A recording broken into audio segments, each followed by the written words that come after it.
We are here at the First Church of Cannabis, or I believe that's the name.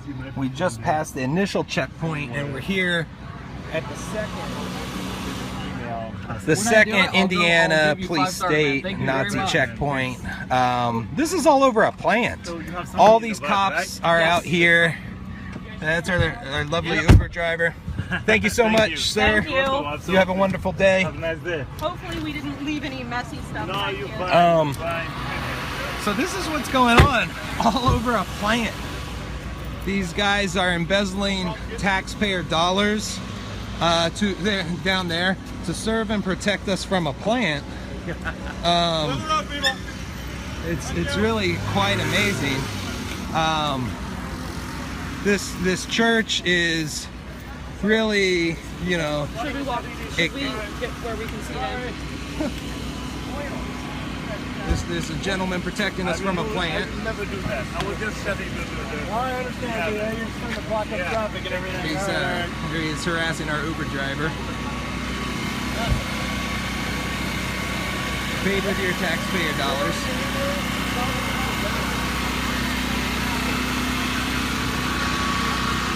Looks like some people coming out selling some goodies. People hanging out, showing their support. News coming out. All this over a plant. How this started was Indiana passed what they called a Religious Freedom Act, and it was really just a way of legalizing discriminating against homosexuals. But this church, they got the right idea, and they said, look, under this law, we're protected in our use of cannabis. And so they legally made that argument. Got approved as a church, and here we are. And this is the police response. This is how the police respond to people using the Religious Freedom Act for any reason other than to discriminate against homosexuals.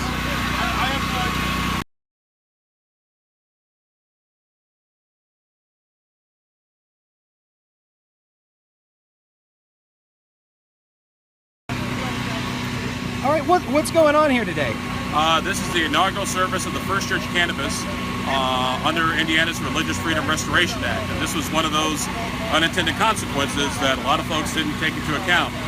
That when you pass a law that says the government's got to compel you, got to have a real good reason to infringe on your religious liberty, these folks don't think the government has a good reason to infringe on their liberty to use cannabis as part of their religious sacrament. So here we are. Here we are. And all these cops are out. I mean, there was basically almost checkpoints set up. That's for what? Yeah, a lot of it is no one's really quite sure what was going to happen today, and so I think IMPD, particularly the local officers, here do a job, keep the peace, keep the harmony. Since people are going to do their religious ceremony, that's fine, but you still got neighbors in the neighborhood, people parking in lawns, so there is a legitimate public safety reason here. Now, do you need these many? We can debate, is that the right amount or is it overkill? Because I haven't seen these many officers usually like things like a major parade, but this is a residential neighborhood, and we are sort of in uncharted territory. Okay. Now, have these officers stated their intentions in terms of stopping anyone from using cannabis? Their job is to enforce the law. So, and still possession of marijuana and consumption is a crime in Indiana. So, if you do it, you are breaking the law. Now, the smart thing what Bill Levin and those guys did was when the prosecutor and the chief of police came out last week and said if you use it, you're going to jail, that gave them reason to say, hey, now we have legal standing. Right. Because now there's a threat of government persecution for our religious beliefs. So now they can challenge it in court without the criminal penalty. And see, here's what people have to think about, is if you have marijuana and you get arrested and you lose, that's what you're now got a conviction on your record. At least this way, civilly, you can challenge the law and nobody has to go to jail or get arrested. So from a tactical perspective, I mean, it's a very brilliant legal move. So in Indiana, it is a jailable offense even to have a small amount of marijuana? It's a misdemeanor. Okay. The exact amount, well, sorry, I just saw white smoke. Whenever I see white smoke around here, ears always perk up. No, it's still a misdemeanor in Indiana to possess marijuana. The exact amount, I couldn't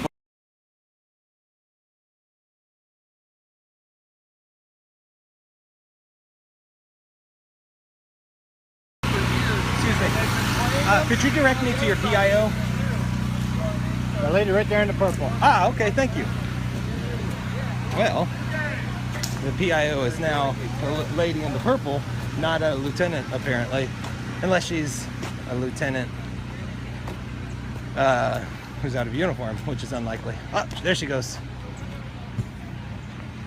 Your PIO? Yes. Okay, thank you. No problem. Ah, she's on the phone. What a bummer. Let's see. She's probably a busy lady. Looks like they're setting up, asking some questions over here. Lots of stuff going on. Lots of people. What's up over here? This is no different. We try to stay away from political statements as far as our beliefs on possession and the legalization of marijuana. That's not for us to decide. That's up to the legislature.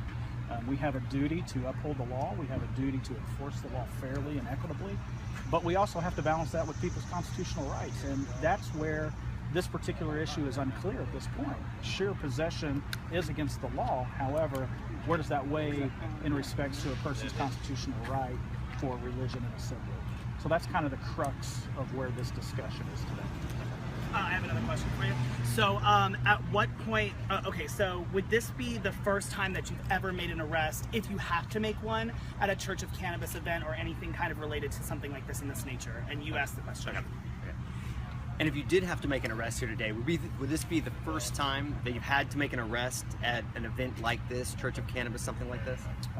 To my knowledge, there has not been an open use of a controlled substance under the guise or under religion or a church service to our knowledge. With that being said, since today is July 1, since RFRA takes effect in the state of Indiana today, this probably would be our first instance if we have to make an arrest for possession of marijuana in the church. So this would be a first? This would be a first.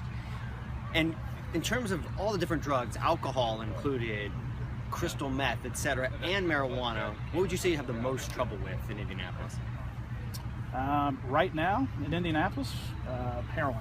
Right. If you want us to be perfectly honest, heroin is a drug that has taken its foothold in Indianapolis and in the surrounding area and the suburbs. So we have had a large amount of heroin overdoses, seizures of heroin by our officers. So my opinion is that heroin is Okay. And with marijuana, do you have any problems, and what kind of problems do you have? I mean, marijuana is common.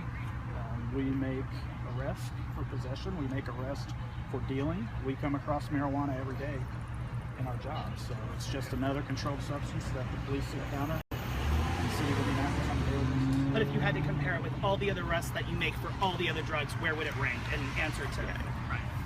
And if you had to compare marijuana with all the other kind of drug arrests that you would make, where does marijuana rank? I don't know. I would have to get the statistics for you on that. I know we make a number of marijuana arrests every day. We make a number of arrests for possession of controlled substances every day. So where marijuana ranks in the hierarchy of our drug arrests, I don't have that information right now. Right. But obviously we do make arrests every day for possession of marijuana. And the Grand Poobah here, Bill Levin, kind of a character. Have you had any experience with him in the past? Personally, no. I know he's a staple within the city of Indianapolis. I know that he has a foothold. He's run for office. He's a businessman, and he has quite the history in the city of Indianapolis. So I don't know him personally, like I said. So be interested to meet him if we cross paths today. Be interested to shake his hand, see how things are with his day. I'm good. Okay. Would you mind answering a couple other questions? Hey guys, let's do it like this. He's only gonna probably do one of these, so let's get this kind of organized. Thanks a lot. Appreciate Sure, it. my pleasure. Welcome to Indiana. Yeah, thanks a lot. Lieutenant, what's your first name? Richard, Richard. R-I-C-H-A-R-D. Last name Riddle, R-I-D-D-L-E. And it's Indianapolis, Marion County. Indianapolis Metropolitan Oh, Police Metropolitan. Department. You want to use this as your backdrop still? Is your car clean enough? No. Are you happy? No, it's done. Let's do it back there. I don't. I just started. Can you you tell us how many resources you guys have here? How many police are here? We typically don't discuss the specifics. It looks like a whole lot. We have a number of officers. This is the number of officers present are pretty comparable to any large event that we have in the city of Indianapolis. Would you consider this a large event?